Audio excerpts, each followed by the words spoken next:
Oke. Boleh.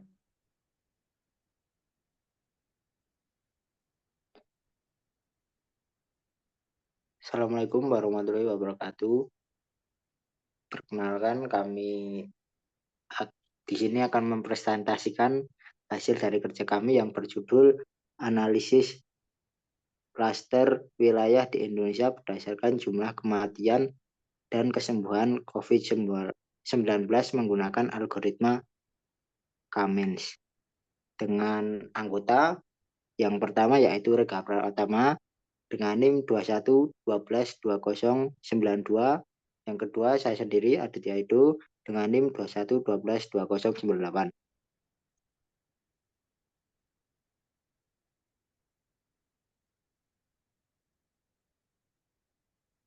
Coba dulu Kamu lah.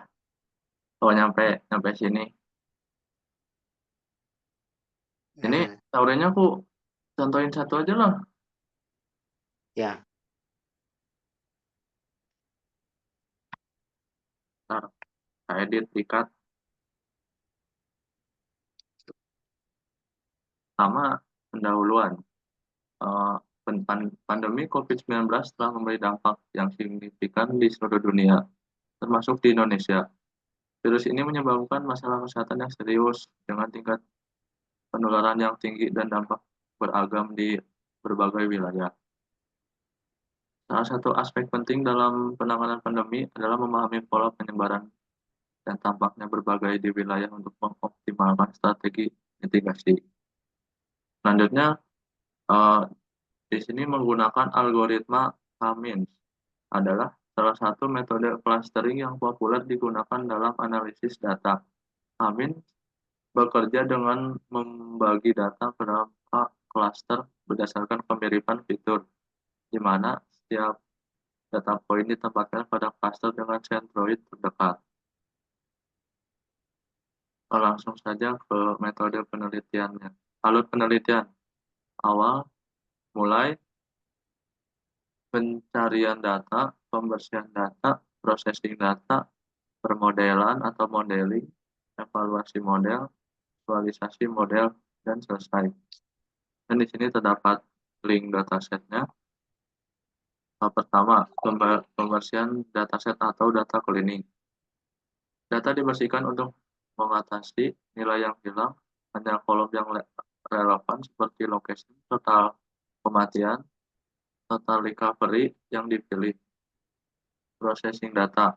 Data diurutkan berdasarkan jumlah total kematian dan kesembuhan dari tertinggi hingga terendah. Duplikat berdasarkan kolom location dihapus untuk mendapatkan 10 lokasi unik teratas. Data distandarisasi menggunakan standar scalar untuk memastikan setiap fitur memiliki skala yang sama. Selanjutnya, modeling. Algoritma Cummins diterapkan pada data yang telah distandarisasi untuk mengelompokkan wilayah berdasarkan pola kematian dan kesembuhan. Jumlah klaster ditentukan sebanyak 3 dengan parameter N. Init diatur untuk menjadi 10 memastikan stabilitas hasil.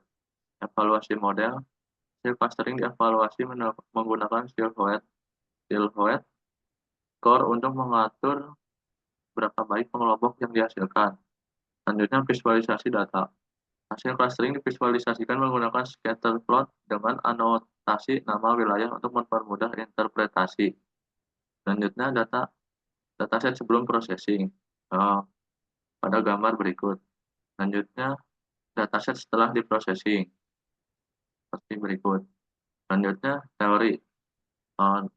Langkah-langkah algoritma Cummins yang digunakan dalam jurnal pertama penelitian adalah sebagai berikut. Pertama, menentukan jumlah klaster atau K. Langkah pertama adalah menentukan nilai K sebagai klaster yang akan dibentuk dari dataset. Selanjutnya, menentukan centroid awal. Centroid awal ditentukan secara acak dari data yang tersedia. Selanjutnya, 3. Menghitung jarak tiap data ke centroid.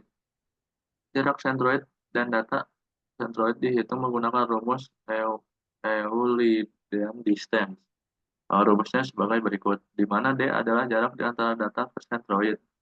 X1 adalah nilai pada koordinat dari X dari centroid. X2 adalah nilai koordinat X dari data dan dari data X. Y2 adalah nilai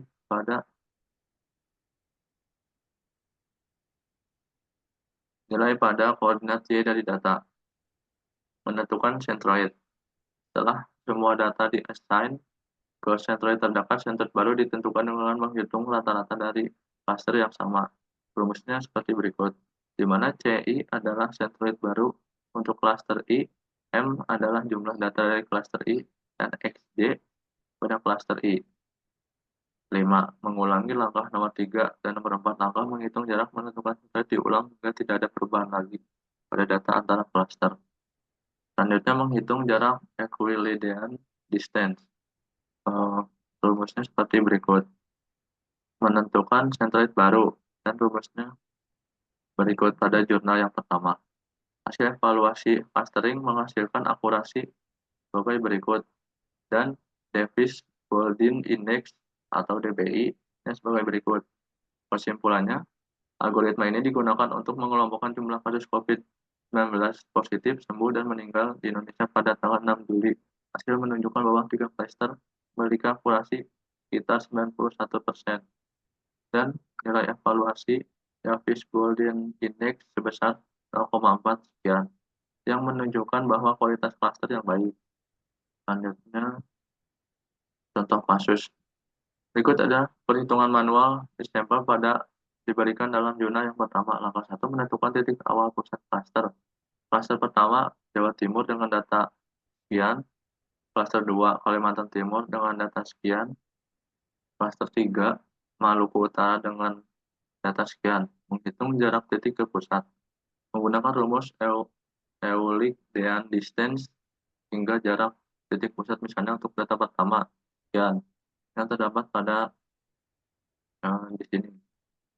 Perhitungan yang sama dilakukan jarak pada klaster kedua dan ketiga sebagai berikut. Langkah 3 menentukan titik pusat klaster. Setelah semua di-assign ke klaster terdekat, dihitung dengan rata-rata. Misalnya pada klaster 1 sebagai berikut, klaster 2, klaster 3. Dan selanjutnya langkah 4 evaluasi clustering.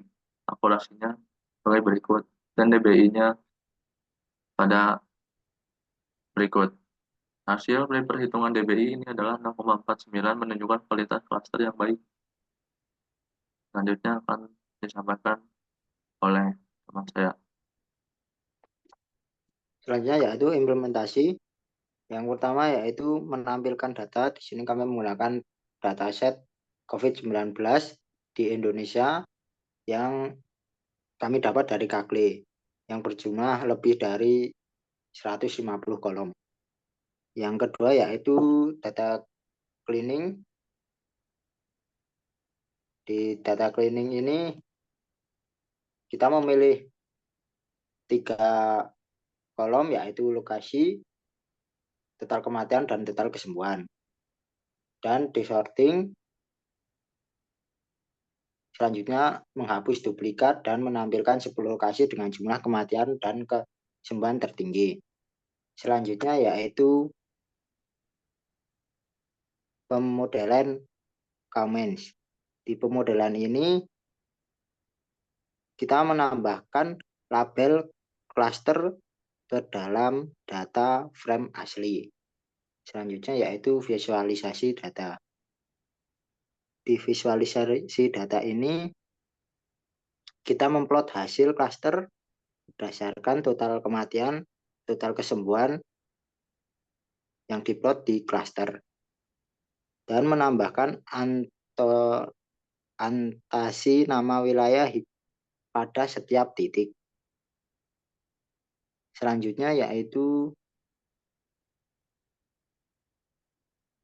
ini adalah diagram Cummins cluster pada 10 wilayah dengan jumlah kematian dan kesembuhan tertinggi di Indonesia. Selanjutnya yaitu evaluasi data. Yang terakhir, yang dievaluasi data ini kita menghitung skor siluet untuk mengevaluasi model dengan siluet skor dan menampilkan hasil evaluasi model sebagai berikut. Selanjutnya,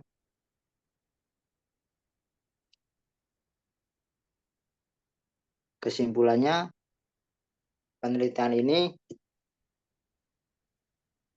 berhasil mengelompokkan wilayah-wilayah di Indonesia berdasarkan total kematian dan kesembuhan akibat COVID-19 menggunakan algoritma Kamens. Algoritma ini mampu mengidentifikasi pola dan tren dalam data, mudah pemahaman mengenai distribusi pandemi di berbagai wilayah. Hasil klaster dievaluasi menggunakan siluet skor yang menunjukkan pengelompokan yang baik. Visualisasi scatter plot dengan antonasi wilayah yang memperjelas hasil pengelompokan penelitian ini dapat membantu pembuatan kebijakan dalam merancang strategi mitigasi yang lebih efektif dengan alokasi sumber daya yang lebih efisien. Dataset yang digunakan mencakup lebih dari 150 rekod dari sumber terpercaya dan memastikan kualitas dan relevan analis. Sekian dari kami, ada salahnya mohon maaf. Wassalamualaikum warahmatullahi wabarakatuh.